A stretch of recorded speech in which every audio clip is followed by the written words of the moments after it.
sa lahat, gusto kong magpasalamat. Gusto kong malaman nyo na na-appreciate ko na naging part ako ng napaka-special na araw nyo. Kaya, thank you sa tiwala at sa friendship. Torina, ang aking kumare. Alam ko na marami kang pinagdaanan sa buhay. Mga pagsubok at trauma na hindi madali lagpasan. Pero tingnan mo kung nasan ka ngayon.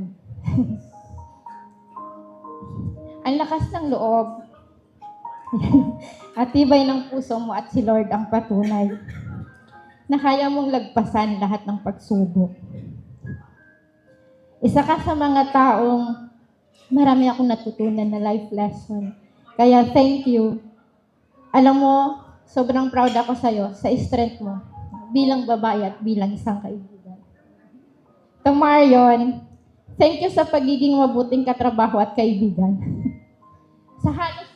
Sa halos 6 na taon ko sa NHA, never kitang nakitang nagalit. Thank you sa pagiging sweet sa mga anak ko. Alam mo, maliit na bagay man yon, pero sobrang na-appreciate ko yon. Sa inyong dalawa, alam kong deserve nyo ang bawat isa. Bless ka kay Marion at bless si Marion sa'yo.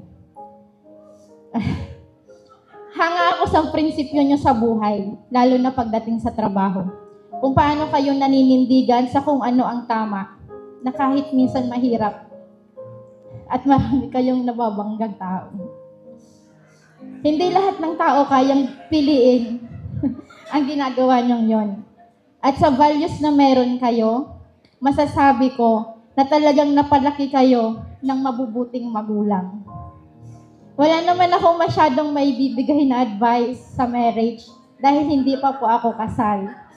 Pero bilang isang babae, kung may isang bagay man na pinaniniwalaan ko sa marriage, yun yung kapag nag-asawa na kayo, hindi na kayo dalawang tao, kundi nagiging isa. Ibig sabihin, hindi na ako at ikaw, kundi tayo. Sa bawat desisyon, sa bawat problema, at sa bawat tagumpay, magkasama ninyong haharapin. Kapag may isa na nangihina, ang isa ang magiging lakas. Kapag may isa na nawawala sa direksyon, ang isa ang magiging gabay.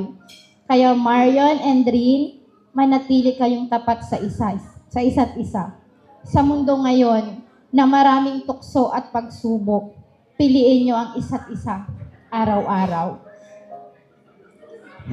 At lagi nyong iisipin kung bakit ninyo pinili ang isa't isa sa simula pa lamang.